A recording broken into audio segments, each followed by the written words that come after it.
wonderful people, and welcome back if you're a returning subscriber, and if you're not, welcome to the Zest 2.5 channel.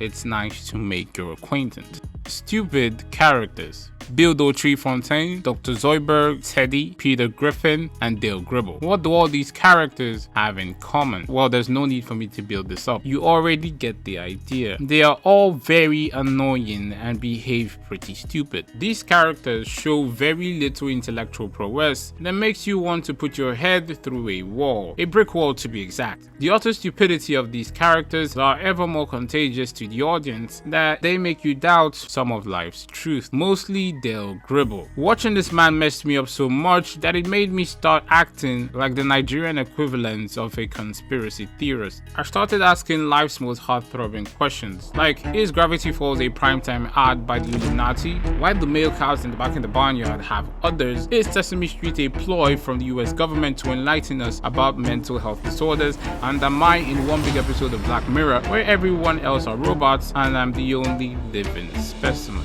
Those sort of questions. Well, now you get the general idea of what I mean by stupid characters. Let's head into stupid characters on Disney Channel. Now, Disney Channel cartoons have a lot of characters that fall under this bracket of behaving dumb or behaving stupid. Some characters include Juxtapus Ludwig Vanderbush, Phineas and Ferb's mom, Phineas and Ferb's dad. You really can't go on for so much episodes without noticing this. You just either have to be stupid or suffering from I am written to be stupid syndrome, one of both. But these stupid characters that I mentioned are not as special as the three that we'll be discussing today. They include Hooty, Old Man Mcguket, and One-Eyed Wally. The thing is, there's just something special about their unique kind of stupidity that I really like and I want to explore. So, as much as Disney Channel cartoons are supposed to be comical and, make you laugh, but still have a story at its foundation, they always have these completely weird, stupid characters. A character that always flaunts the fact that it's missing that Neil deGrasse Tyson magic. These characters are always isolated because the other characters on screen find them annoying, disgusting, or weird. By the way, I think American animated sitcoms have a different approach to these type of characters. In animated sitcoms, you never see a sort of growth in these characters. They always stay the same throughout the show and are just there for the audience's amusement. But with Disney Channel's own version, you kind of see a certain change or a growth in the characters as the show progresses. But this is not for all Disney Channel stupid characters. Some do actually stay the same throughout the show. An example is Hooty, to which we will talk about. Before we go on, if you're enjoying the content, please do subscribe and like the video. We have now 164 subscribers now. By God's grace, we can hit that 1K subs soon. It's all down to your support, so thank you very much. Let's get back into it. So, when I say stupid characters, I'm not saying I don't like these characters. In fact, they are one of the first archetypes I look out for when watching Disney Channel cartoons and even Disney Channel shows. To be honest with you, Hooty was the first character I fell in love with when I got into watching Owl House. Despite his incessant attention seeking and obvious emotional deficiencies, I absolutely loved this character. He seemed so eccentric and so unique from the other characters that every scene he's in, I really enjoyed it. Now, a little bit of a side note, these three characters are not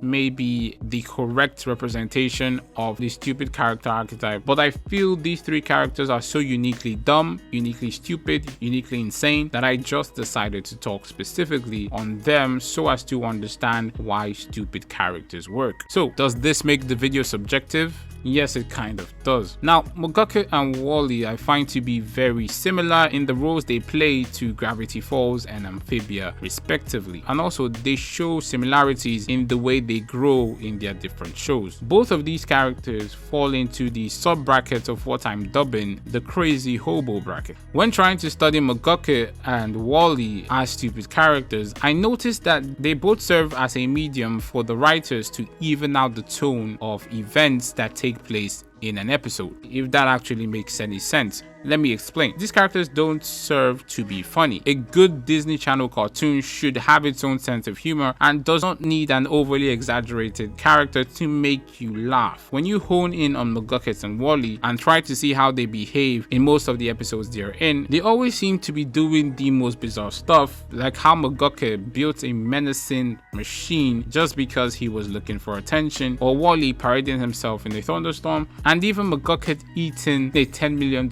check. Those sort of bizarre stuff. Another thing I noticed is how other characters perceive Mcguket and Wally. Mcguket and Wally are perceived as weird by other characters. No matter how crazy the adventures Mabel and Dipper are going through, you always have that scene of Mcguket doing something very weird. I feel like these two characters help to balance out the tone of events that unfolds in an episode. Like maybe the events that are taking place in a particular scene might be so crazy, but it's not perceived as crazy as what Mcguket or Wally are doing. And when it comes to this, I think Hooty is so different. Hooty doesn't really play this crazy, stupid role, but he's so annoying that it has compelled me to put him under the brackets of a stupid or a dumb character. Because you just have to be very stupid to be this annoying. Hooty is perceived by either King and Luz to be a very annoying bug demon. Like King says, Hooty is an attention seeker, a drama queen. Hooty's incessant feeling of trying to be known or trying to be part of the group makes him do the craziest things. His stupidity, in my opinion, stems from his trait of being an attention seeker, and to be honest, I actually love it. It's hard for me to like annoying characters, but Hooty I think is a mix between Bill's attention seeking and Stewie's innate cuteness.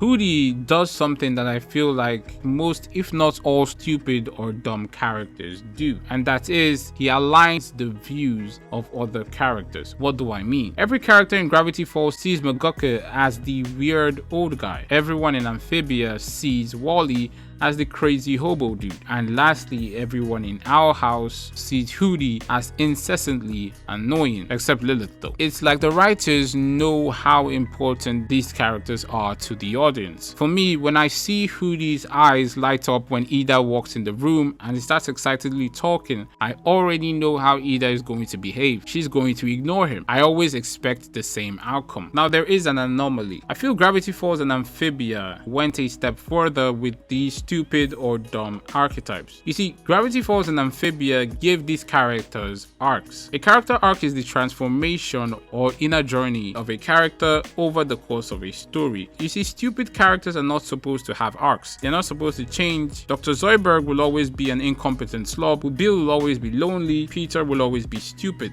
But with Mcguket and Wally, you see them sort of grow out of being just the dumb, stupid, crazy character. It's not like with an arc they stop being stupid. No, but with an arc things make more sense, and it makes for a sense of character growth, like how we got to understand Wally, that he was actually from a wealthy family but chose to live the way he lives, or with old man Mcguket, who I feel has the most tragic story among Disney Channel characters. To be honest, I never saw Mcguket being an instrumental part of the entire Gravity Falls show. So yeah, I think these characters are a very important part of all Disney Channel cartoons and even any normal animated sitcom. For me, stupid or dumb characters are one of the first characters I'm looking out for when I'm watching an animated show. I'll say this with most love and respect for Mike Judge and the crew of King of the Hill. Bill Fontaine Dautrive was an absolute pleasure to watch. He was the only character in the show that always made me laugh, and once in a blue moon he would say something that absolutely makes sense. All of a sudden I remember that this character is so much more. So yeah, stupid or dumb characters are actually the best, and they are very underrated.